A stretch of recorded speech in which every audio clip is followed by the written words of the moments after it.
প্রিয় লিসেনার্স, আজকের যে প্রথম ঘটনাটি বলবো সেই ঘটনাটি একটি অ্যাম্বুলেন্সকে কেন্দ্র করে। তো আর দেরি না করে মূল ঘটনায় চলে যাচ্ছি। আমার নাম সাইফুল। আমি ঢাকার এক প্রাইভেট হাসপাতালের অ্যাম্বুলেন্স চালক ছিলাম। হাসপাতালের নাম বলবো না, কিন্তু ঘটনাটা ঘটেছিল এক বর্ষার রাতে। আর রাত তখন প্রায় ছিল 1টা। বাইরে তখন ঝুম বৃষ্টি। হঠাৎ মর্গ থেকে ফোন আসতে শুরু করলো, একটা লাশ গ্রামে পৌঁছে দিতে হবে। দূরের গ্রাম, শহর থেকে প্রায় 3 ঘন্টা পথ। লাশটা ছিল এক মধ্যবয়সী লোকের, রোড অ্যাক্সিডেন্টে মারা গেছে। আত্মীয় স্বজন কেউ সাথে যেতে পারেনি, শুধু আমি আর একজন ওয়ার্ড বয় রফিক। লাশটাকে সাদা কাপড়ে মোড়ানো ছিল, মুখও ঢাকা। বৃষ্টি এত বেশি ছিল যে রাস্তা প্রায় ফাঁকা। হাইওয়েতে গাড়ি চালাতে চালাতেই হঠাৎ দেখি রফিক চুপচাপ। আমি বললাম, কি রে, ভয় পাচ্ছিস নাকি? সে নিচু গলায় বলল, ভাই, লাশটা উঠানোর সময় মনে হচ্ছিল এটা কেমন জানি একটু। আমি হেসে উড়িয়ে দেই, বললাম, মরে গেছে মানুষ, কিভাবে এটা সম্ভব? কিন্তু 15 মিনিট পর হঠাৎ পেছন থেকে একটা বিকট শব্দ এলো। আমি ভেবেছিলাম হয়তো স্ট্রেচার সরে গেছে, কিন্তু শব্দটা আবার এলো বিকট ভাবে। তখন রফিক আমার হাত চেপে ধরলো, ভাই, ওটা ভিতর থেকে আসছে। আমার গলা শুকিয়ে গেছে। আমি রিয়ার ভিউ মিররে তাকালাম। লাশটা সোজা শুয়ে থাকার কথা, কিন্তু সাদা কাপড়ের নিচে মাথার অংশটা যেন একটু উঁচু হয়ে আছে। আমি নিজেকে বোঝাই, গাড়ির ঝাঁকুনিতে এমনটা হয়েছে মনে হয়। কিন্তু হঠাৎ কাপড়ের নিচ থেকে ধীরে ধীরে একটা আঙ্গুল বের হতে শুরু করলো। আমি ব্রেক কষে গাড়ি থামাই। বাইরে তখন অনেক অন্ধকার, চারপাশ শুধু বৃষ্টির শব্দ। রফিক কাঁপতে কাঁপতে বলল, ভাই, দরজা খুলবেন না? কিন্তু আমি সাহস করে পিছনের দরজাটা খুললাম। দরজা খুলতেই ঠান্ডা হাওয়া লাগলো। লাশটা আগের মতোই শুয়ে আছে, আঙ্গুলও ভেতরে। আমি ভাবলাম আমাদের কোথাও ভুল হয়েছে, হয়তো আমরা ভুল দেখেছি। দরজা বন্ধ করে আবার গাড়ি চালু করলাম। কিন্তু এবার শুরু হলো ভয়ঙ্কর অংশ। হঠাৎ অ্যাম্বুলেন্সের ভেতরের লাইট নিজে নিজেই জ্বলে উঠল। আমি আয়নায় তাকিয়ে দেখি সাদা কাপড়টা ধীরে ধীরে মুখের ওপর থেকে সরে যাচ্ছে।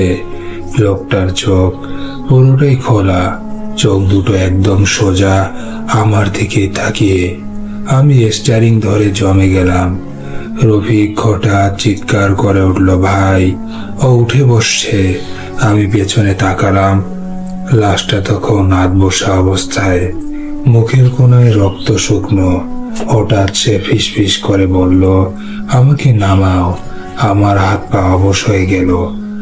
আমি অ্যাক্সিলেটরে চেপে দিলাম। অ্যাম্বুলেন্স 100 কিলোমিটার স্পিডে ছুটছে, আর পিছন থেকে আবার সেই গলা, এই রাস্তা না, ভুল রাস্তা। আমি তো গুগল ম্যাপও অন করিনি। গ্রামের কাছাকাছি পৌঁছানোর আগে হঠাৎ অ্যাম্বুলেন্স নিজে নিজেই বন্ধ হয়ে গেল। চারপাশে তখন কুয়াশা। হঠাৎ দেখি সামনের রাস্তার মাঝখানে একজন দাঁড়িয়ে, ভেজে সাদা কাপড় পরে। মুখ দেখাই যাচ্ছে না, শুধু হেডলাইট অন করলাম। দেখলাম ওই লোকটাই, ঠিক সেই দেখতে। আমি পিছনে তাকালাম, স্ট্রেচার খালি। রফিক তখন অজ্ঞান। আবার সামনে তাকালাম, রাস্তা ফাঁকা। তখন অ্যাম্বুলেন্স নিজে নিজেই স্টার্ট নিল। গ্রামে পৌঁছে লাশ হস্তান্তর করলাম। আত্মীয়রা কাপড় খুলতেই চিৎকার করে উঠল। লোকটার চোখ খোলা আর ঠোঁটে একটা হালকা হাসি। এক বৃদ্ধ বললেন, ও মরে নাই, ওর দেহে অন্য কিছু ঢুকেছে। সেই রাতের পর রফিক চাকরি ছেড়ে দিয়েছে। আর আমি এখনো মাঝে মাঝে রাতে গাড়ি চালালে শুনি পিছন থেকে সেই একই শব্দ। আর রিয়ার ভিউ মিররে মাঝে মাঝে দেখি সেই কাপড়। এই ছিল ঘটনা। প্রিয় লিসেনার্স, এবার আমরা পরের ঘটনায় চলে যাচ্ছি। আমার নাম হারুন। আমি পেশায় জেলে। আমাদের গ্রামটা বড় একটা নদীর ধারে। নদীর নাম সবাই জানে, কিন্তু রাতের পর কেউ তার মুখে আনে না নাম। সেই ঘটনাটা ঘটেছিল বর্ষার শেষ দিকে নদী ফুলে ফেপে উঠেছে, স্রোত ভয়ঙ্কর, কিন্তু মাছও বেশি। সেদিন সন্ধ্যায় আমার সঙ্গী ছিল করিম আর বাচ্চু। আমরা ঠিক করলাম রাতে মাঝ নদীতে জাল ফেলবো। গ্রামের বয়স্করা বারবার বলছিল রাত 12টার পর ওই চরে যাস না, ওখানে আগেও মানুষ গায়েব হয়েছে। আমরা হেসে উড়িয়ে দিয়েছিলাম। রাত তখন 12টা, আকাশে কোনো চাঁদ নেই, শুধু ঘন মেঘ। আর আমরা নৌকা ঠেলে মাঝ নদীতে গেলাম। হঠাৎ দেখি চারপাশে কুয়াশা নেমে এলো, এত ঘন কুয়াশা হাত বাড়ালেও নিজের আঙ্গুল দেখা যায় না। করিম ফিসফিস করে বলল, হারুন ভাই, এই কুয়াশা তো একদম হঠাৎই এলো। আমার বুকের ভেতর কেমন জানি ঠান্ডা হয়ে গেল। আমরা জাল ফেললাম। 10 মিনিট না যেতেই জালটা কেমন জানি ভারী টান এলো। আমি খুশি হয়ে বললাম, এইবার কেল্লা পথে বড় ইলিশ পড়েছে মনে হয়। 3 জন মিলে জাল টানতে লাগলাম, কিন্তু ওজন এত বেশি মনে হচ্ছিল নিচ থেকে কেউ ধরে টানছে। বাচ্চু হঠাৎ বলল, ভাই, এটা মাছ না, নিচে কিছু নড়তেছে। আমরা জাল টেনে তুললাম। জলের ভেতর একটা মানুষের হাত, পুরো সাদা, ফুলে ওঠা আঙ্গুলের লাল সুতোর বাঁধা। করিম চিৎকার করে জাল ছেড়ে দিল, হাতটা নড়ল। আমি কাঁপতে কাঁপতে বললাম, এটা হয়তো ডুবে মারা যাওয়া কেউ। কিন্তু হাতটা হঠাৎ শক্ত হয়ে জালটাকে আঁকড়ে ধরল। তারপর ধীরে ধীরে জালের ভেতর থেকে একটা মুখ ভেসে উঠল, আর চোখ দুটো পুরোটাই লাল, ঠোঁট নীলচে। সে গলা খুলে বলল, মাছ আমার, কে ধরলি? আমরা তখন জমে গেলাম। হঠাৎ নৌকার নিচে ধপ ধপ শব্দ, মনে হচ্ছিল নিচ থেকে কেউ নৌকাটা ঠেলছে। করিম কাঁদতে কাঁদতে বলল, এই নদীতে আগে এক জেলে ডুবে মারা গিয়েছিল। সে নাকি নিজের এলাকার কাউরে মাছ ধরতে দেয় না। আমি জাল কেটে ফেললাম। জাল পানিতে পড়তেই দেখি জলের নিচে কয়েকটা ছায়া ঘুরছে, 1টা 2টা, এভাবে অনেকগুলো, সবাই মানুষের মতো। হঠাৎ বাচ্চু চিৎকার করলো। পেছনে তাকিয়ে দেখি তার পা কে যেন পানির নিচে ধরে টান দিচ্ছে। সে নৌকা থেকে পড়ে গেল। আমরা হাতটা বাড়ালাম, কিন্তু তাকে আর পাওয়াই গেল না। শুধু পানির ওপর ভেসে উঠল তার লাল গামছাটা। সেই রাতের পর আমি আর কখনো মাঝ নদীতে যাইনি। গ্রামের মানুষ বলে, বর্ষার রাতে এখনো নৌকার নিচে ধপ ধপ শব্দ শোনা যায়। আর কেউ যদি ওই চরে জাল ফেলে, জালে মাছ নয়, প্রথমে উঠে আসে একটা সাদা হাত। এই ছিল ঘটনা। প্রিয় লিসেনার্স, এবার আমরা পরের ঘটনায় চলে যাচ্ছি। আমার নাম রতন। আমি জেলা হাসপাতালের মর্গে কাজ করতাম। জায়গাটা শহরের এক কোণে, পুরনো ভবন, দেওয়ালে স্যাঁতসেঁতে দাগ, ভেতরে সবসময় ফরমালিনের গন্ধ। রাতের ডিউটি আমি একাই দিতাম। সেদিন রাত 2টার দিকে পুলিশ একটা লাশ নিয়ে এলো। নাকি নদী থেকে পাওয়া গেছে। বয়স বেশি হবে না, প্রায় 30 থেকে 35 হবে। লাশটা ফ্রিজার নম্বর 3-এ রাখা হলো। পুলিশ চলে যাওয়ার সময় একজন অফিসার বললেন, সাবধানে থাকবেন। লাশটা যখন উঠানো হচ্ছিল তখন মনে হচ্ছিল কেউ যেন ফিসফিস করছে। আমি হেসে বললাম, মরা মানুষ কথা তো বলে না স্যার। কিন্তু সেই দিন বুঝলাম, সব মরা মানুষ চুপ থাকে না, কিছু কিছু অপশক্তি তার মাঝে থাকে। রাত প্রায় 3টা। আমি রেজিস্টারে লিখছিলাম। হঠাৎ মর্গের ভেতর থেকে বিকটভাবে শব্দ আসতে শুরু করে। ভাবলাম হয়তো ফ্রিজারের কম্প্রেসার, কিন্তু আবার সেই শব্দটা স্পষ্ট। ফ্রিজার নম্বর 3 থেকে আমার বুকের ভেতর ধক করে উঠল। আমি ধীরে ধীরে গিয়ে দরজায় হাত বাড়ালাম, এবং বরফের মতো ঠান্ডা ভেতর থেকে যেন কারো একটা শব্দ আসছে। সাহস করে ফ্রিজার খুললাম। লাশটা ঠিক আগের মতোই শুয়ে, চোখ বন্ধ, মুখে কাদা লেগে আছে। আমি দরজাটা বন্ধ করে আবার ফিরে আসি। কিন্তু বসতেই আবার শব্দ। এবার খুবই স্পষ্ট, খুলে দাও। আমার হাত থেকে কলমটা পড়ে গেল। মর্গে তো আমি ছাড়া আর কেউই নেই। মর্গে একটা পুরনো সিসিটিভি ছিল। আমি মনিটরের দিকে তাকালাম। স্ক্রিনে দেখি ফ্রিজার নম্বর 3-এর দরজা আস্তে আস্তে খুলছে, কিন্তু আমি তো কখনোই খুলিনি। মনিটরে দেখি লাশটা ধীরে ধীরে উঠতে শুরু করেছে, আর তার মাথা কাত হয়ে আছে, চোখগুলো বন্ধ। তারপর চোখ খুললো, সোজা ক্যামেরার দিকে তাকালো। আমি পেছনে তাকালাম, ফ্রিজার বন্ধ, সবই স্বাভাবিক। আবার মনিটরে তাকাই, ফ্রিজারের ভেতর খালি। ঠিক তখনই আমার গাড়ির পেছনে ঠান্ডা নিঃশ্বাস ফেলার শব্দ। কানে একটা ফিসফিসানি মতো আওয়াজ এলো। আমি ডুবিনি, আমাকে ডোবানো হয়েছে। আমি ঘুরে দাঁড়ালাম। পেছনে সেই লোক, ভেজা শরীর, চোখ থেকে পানি পড়ছে। সে শুধু বলল, সত্যটা লিখো। তারপর হঠাৎ অদৃশ্য। সকালে পুলিশ এলো। ফ্রিজার নম্বর 3 খুলে দেখে লাশ নেই। সবাই আমাকে সন্দেহ করলো, কিন্তু নদীর ঘাটে পরে পাওয়া গেল সেই লাশ, ঠিক যেখানে তাকে পাওয়া গিয়েছিল। পোস্টমর্টম রিপোর্টে লেখা হলো, মৃত্যু ডুবে নয়, মাথায় আঘাত। আমি আর কখনো মর্গে রাতে ডিউটি দেইনি। কখনো কখনো রাত 3টার সময় আমার মোবাইলে অচেনা নম্বর থেকে কল আসে। কল ধরলে শুধু শোনা যায় সেই শব্দ আর একটা ভেজা গলা, সত্যিটা লিখো। এই ছিল ঘটনা।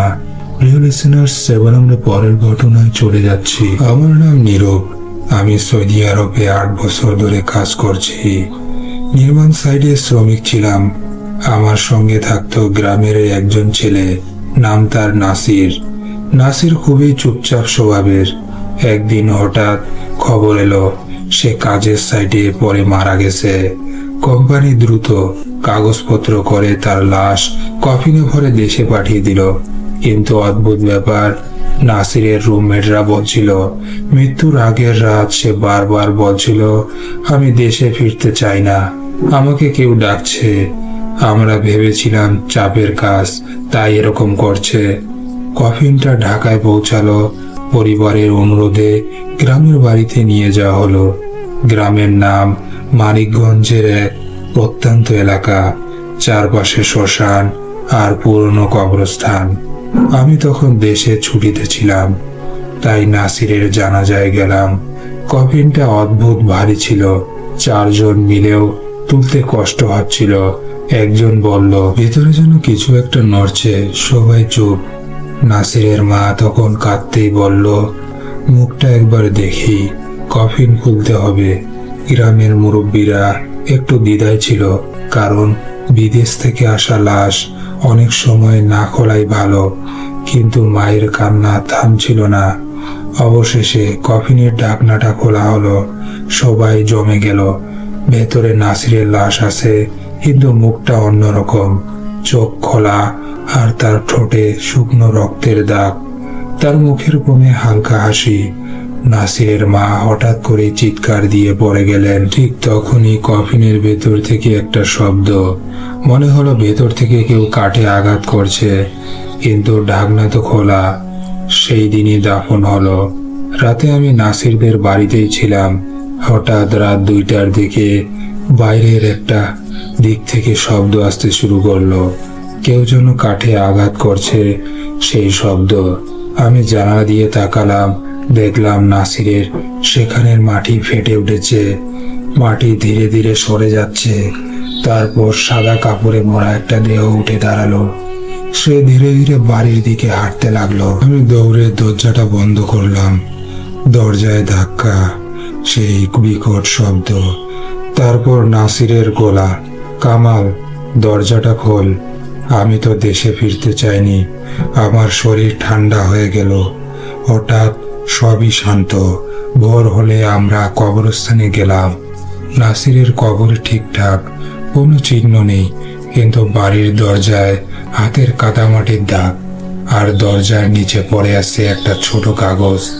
তাতে কিছু লেখা, সে একা নয়। 2 দিন পর খবর এলো সৌদি আরবের যে বিল্ডিং থেকে নাসির পরে মারা যায়, সেখানে আরেকজন শ্রমিক একইভাবে মারা গেছে। তার লাশও দেশে পাঠানো হচ্ছে।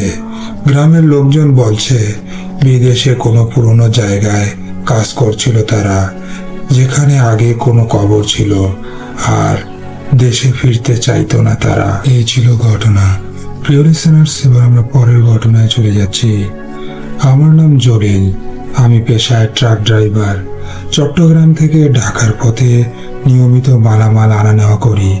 রাতের হাইওয়ে আমার কাছে নতুন কিছুই না, কিন্তু 3 বছর আগে, সে সময় ছিল বর্ষাকাল, রাতে যাওয়া হয়েছিল। তারপর থেকে আমি আর কখনো এমন একা লং ড্রাইভ দেইনি। রাত তখন প্রায় 1টা। আকাশে বিদ্যুৎ চমকাচ্ছিল। আমি কুমিল্লার হাইওয়ে দিয়ে যাচ্ছিলাম। রাস্তা প্রায় ফাঁকা, আর হঠাৎ সামনে দেখি একজন লোক দাঁড়িয়ে আছে।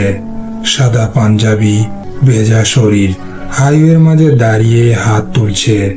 আমি ব্রেক কষলাম। লোকটা ধীরে ধীরে ট্রাকের পাশে এসে বলল, ভাই, একটু সামনে নামিয়ে দিবেন, বাস মিস হয়ে গেছে। রাত এত গভীর। আমি একটু সন্দেহ করলাম, কিন্তু তার চোখে অদ্ভুত শূন্যতা। আমি তাকে উঠতে দিলাম। লোকটা উঠে আমার পাশে বসলো। কোনো কথা বলে না, শুধু সামনে তাকিয়ে আছে। আমি জিজ্ঞেস করলাম, কোথায় নামবেন? সে ধীরে বলল, যেখানে নামছিলাম। আমি অবাক হলাম। মানে?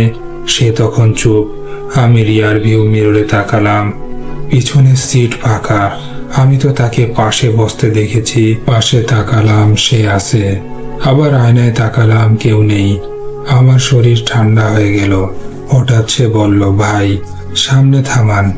আমি সামনে তাকালাম। রাস্তার পাশে একটা ভাঙ্গা গার্ড রেল। আর মনে পড়ল 1 বছর আগে এখানে ভয়ঙ্কর দুর্ঘটনা হয়েছিল।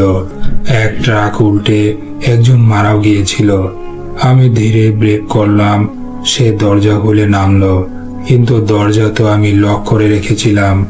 আমি তাড়াতাড়ি নেমে দেখলাম রাস্তার পাশে কেউ নেই, শুধু ভাঙ্গা গার্ড রেলের পাশে একটা ছোট সাদা ফুল রাখা। হঠাৎ পিছন থেকে কানে কেউ ফিসফিস করে বলল, আমি এখানেই নামছিলাম। আমি ঘুরে তাকালাম, কেউ নেই। আমি ট্রাকে উঠে ইঞ্জিনটা আবার স্টার্ট দিলাম, কিন্তু ট্রাক স্টার্টই নিচ্ছিল না। হঠাৎ ট্রাকের পেছন থেকে শব্দ আসতে শুরু করে। আমার মনে হচ্ছিল কেউ ট্রাকের বডিতে আঘাত করছে। আমি ভয় পেয়ে দৌড়ে সামনে এলাম। দেখলাম ট্রাকের পেছনে লাল রক্তের হাতের ছাপ, এভাবে অনেকগুলো, আর ঠিক মাঝখানে লেখা, থামো। আজও সেই রাতের পর থেকে আমি এই রাস্তায় এড়িয়ে চলি, কিন্তু মাঝে মাঝে গভীর রাতে হাইওয়ের দিকে গেলে হেডলাইটের আলোয় দেখি সে একই লোক। লোকটি দাঁড়িয়ে আছে, হাত তুলে বলছে, ভাই, একটু সামনে নামিয়ে দিবেন। এই ছিল ঘটনা। এবার আমরা পরের ঘটনায় চলে যাচ্ছি। আমাদের গ্রামের নাম ছিল সখিলা।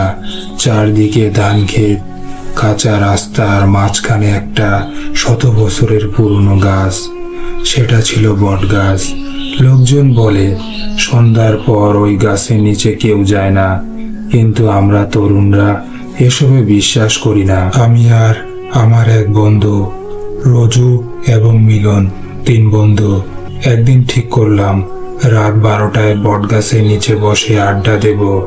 রাত তখন 12টা, চারপাশ শান্ত, দূরে শেয়ালের ডাক। আমরা গাছের নিচে বসে গল্প করছিলাম। হঠাৎ বাতাস থেমে গেল, একদমই শান্ত। তারপরে শুনি ঝুলন্ত ডালের দোলার শব্দ, কিন্তু বাতাস তো নেই। তখনই আমার বন্ধু ফিসফিস করে বলল, তোরা কি কারো পায়ের শব্দ শুনছিস? মাটিতে শুকনো পাতার ওপর দিয়ে কেউ হাঁটছে, কিন্তু কাউকেই দেখা যাচ্ছে না। হঠাৎ চাঁদের আলোয় মেঘ সরিয়ে পড়ল। আমরা দেখলাম গাছের কাণ্ডে একজন মানুষের ছায়া, কিন্তু সামনে তো কেউ দাঁড়িয়ে নেই। ছায়াটা ধীরে ধীরে নড়ছিল, মনে হচ্ছিল কেউ দড়ি থেকে ঝুলছে। আমার বুক ধক ধক শুরু করে দিল। মিলন কাপা গলায় বলল, এই গাছেই নাকি অনেক বছর আগে একজন গলায় দড়ি দিয়েছিল। হঠাৎ কেউ আমার নাম ধরে ডাকলো এবং আমি জমে গেলাম। আমার বন্ধুদের দিকে তাকালাম, তারা দুজনেই ভয় পেয়ে গিয়েছিল। রফিক বলল, আমরা তো ডাকিনি। আবার সেই গলা, এই দিকে আয়। গলার শব্দটা গাছের ওপর থেকেই আসছিল। সাহস করে টর্চ লাইট জ্বালালাম। আলোটা ওপরে ফেলতেই দেখি একটা সাদা কাপড়ে মোড়া দেহ ডাল থেকে ঝুলছিল, কিন্তু মুখ দেখা যাচ্ছেই না। হঠাৎ দেহটা ধীরে ধীরে ঘুরে আমাদের দিকে তাকালো। মুখটা কালো, চোখ দুটো লালচে, আর ঠোঁটে অদ্ভুত একটা হাসি। আমরা দৌড়ে পালাতে লাগলাম, কিন্তু মনে হচ্ছিল কেউ আমাদের পেছনে হাঁটছে। পায়ের শব্দ স্পষ্ট। টক টক করে গ্রামের শেষ মাথায় এসে আমরা থামলাম। পেছনে তাকালাম, তখন কেউ নেই। সকালে শুনলাম সেই রাতেই বাড়ি ফেরেনি আমার বন্ধু। এবং তারপর দুপুরে খবর এলো বটগাছের নিচে তার জুতা পাওয়া গেছে, কিন্তু তাকে আর কখনোই পাওয়া যায়নি। এখনো গ্রামের লোকজন বলে, রাতে কেউ যদি ওই গাছের নিচে দাঁড়ায় তার নাম ধরে ডাকা হয়, আর যদি সে সাড়া দেয় তাহলে তার ছায়া আর নিজের থাকে না। এই ছিল ঘটনা। প্রিয় লিসেনার্স, এবার আমরা পরের ঘটনায় চলে যাচ্ছি। সময়টা ছিল শীতকাল। জায়গা গাজীপুরের একটা গ্রাম, শালবনের পাশে। চারদিকে ঘন কুয়াশা, মাটিতে শিশির, আর দূরে ফজরের আজানের ধ্বনি ভেসে আসছিল। আমি তখন গাজীপুরের একটি গার্মেন্টসে নাইট শিফটের কাজ করতাম। ভোর 5টার দিকে সাইকেল নিয়ে বাসায় ফিরছিলাম। রাস্তা প্রায় ফাঁকা, শুধু কুয়াশা আর ঠান্ডা বাতাস। শালবনের পাশ দিয়ে যাচ্ছিলাম, হঠাৎ অনুভব করলাম কেউ যেন আমার পিছনে হাঁটছিল। আমি থামলাম, পেছনে তাকালাম, দেখি কেউ নেই। আবার সাইকেল চালানো শুরু করলাম। আবার সেই পায়ের শব্দ।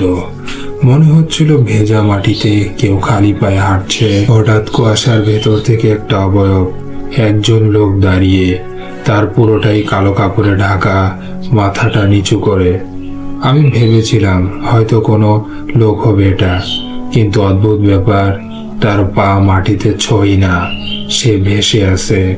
আমার বুকের ভেতর তখন কেঁপে উঠল। সে ধীরে ধীরে মাথা তুলল, চোখ দুটো একদম ফাঁকা। তারপর আমার নাম ধরে রাখলো, মধু। আমি জমে গেলাম। আমি তো তাকে চিনি না। হঠাৎ আজানের শব্দ আরো জোরে ভেসে এলো। ঠিক তখনই লোকটা কুয়াশার মধ্যে মিলিয়ে গেল। আমি দ্রুত সাইকেল চালিয়ে বাড়ি ফিরলাম। সকালে শুনলাম শালবনের পাশে ভোরে একজন লোকের লাশ পাওয়া গেছে।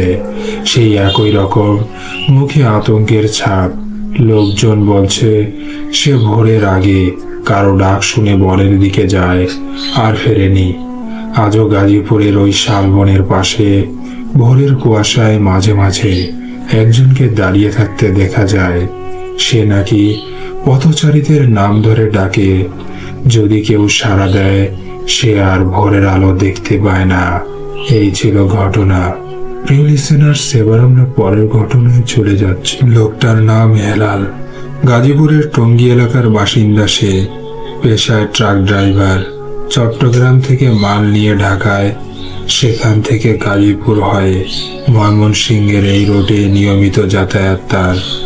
ঘটনাটা ঘটেছিল শীতের ভোরে, প্রায় 4:45 চারপাশে ঘন কুয়াশা, রাস্তায় লাইনগুলো ঝাপসা।